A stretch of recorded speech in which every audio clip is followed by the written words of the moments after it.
Di sini saya akan melakukan praktek konseling kognitif dengan masalah konflik dengan orang tua dan kebingungan identitas diri. Permisi. Iya, silakan. Iya, silakan masuk. Dengan Mbak Dini ya? Iya, Bu. Iya, mari. Ayo. Mau duduk di mana? Di sini ya, silakan. Oke, Mbak Dini, bagaimana kabarnya hari ini, Mbak Dini? Alhamdulillah baik, Kak. Ya, aktivitasnya apa sekarang, Mbak Dini? Kuliah. Oh, kuliah semester berapa? Semester 4. Oh, oke. Jadi, Mbak Dini ini baru pertama kali konseling, kah? Iya, Kak, baru pertama kali konseling. Oke, jadi kalau pertama kali konseling, jadi saya akan jelaskan dulu ya apa itu konseling.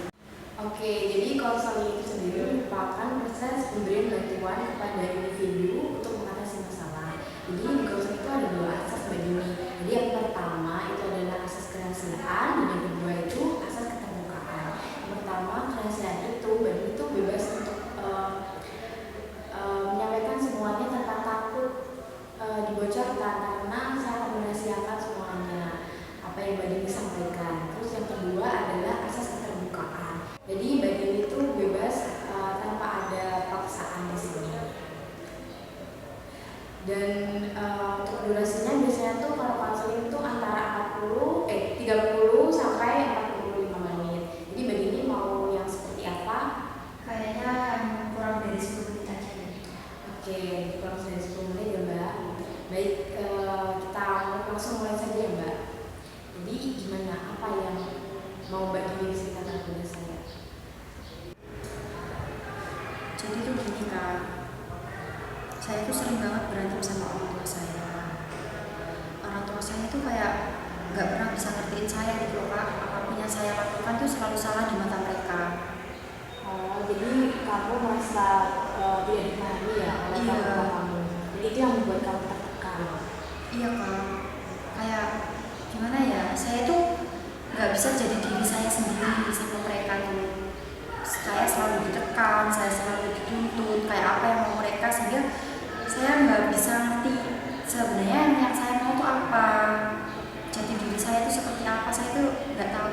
Oke, jadi di sini tuh kamu merasa kehilangan kendali atas hidup kamu sendiri, dan kamu kayak kehilangan belum menemukan jati diri kamu sendiri ya. Iya, Kak.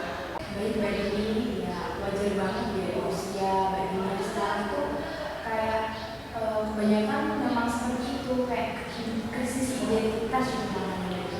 Dan itu juga banyak remaja yang seusia Mbak Dini itu mengalami hal yang serupa seperti yang Mbak Dini alami. Dan Kak, terus kira-kira saya harus gimana ya, Kak, ya ke depannya?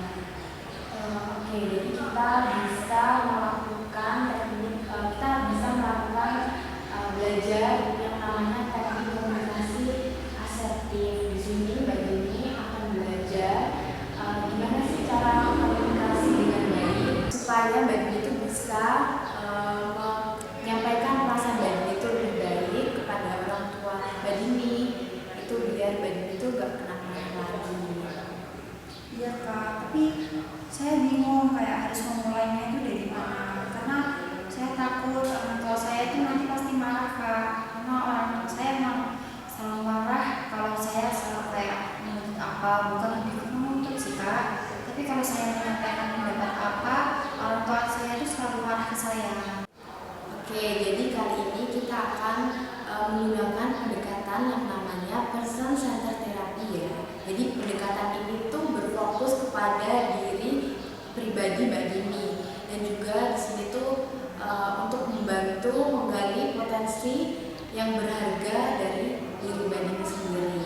Dan selain itu kita juga akan belajar yang namanya teknik komunikasi asertif dan journaling relaktif untuk membantu Mbak Dini supaya lebih bisa memahami diri sendiri Mbak Dini jauh lebih baik. Baik, Kak, saya mau, karena jujur saya itu kayak nahan semuanya itu capek, Kak, nahan sendiri, biasanya saya berdiri sendiri, makanya saya udah datang ke sini, mungkin entah bagaimana caranya sih. Baik, terima kasih karena sudah datang ke sini, sudah mau terbuka, sudah mau jujur kepada saya. Saya tahu bahwa itu tuh berat buat Mbak Dewi. Saya percaya itu bisa. Ya Kak, terima kasih ya Kak ya. Saya sudah merasa lebih lega, tapi sejujurnya saya masih ada rasa takut nanti ke depannya saya gagal lalu saya sendiri.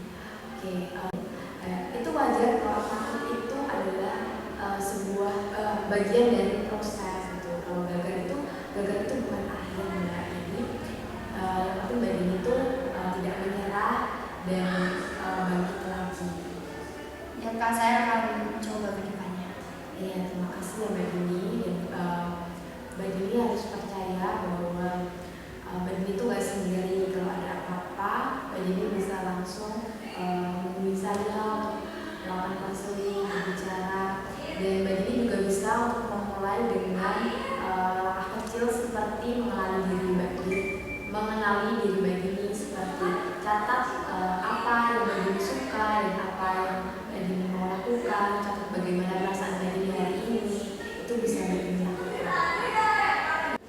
Ya Kak, terima kasih Kak ya sudah membantu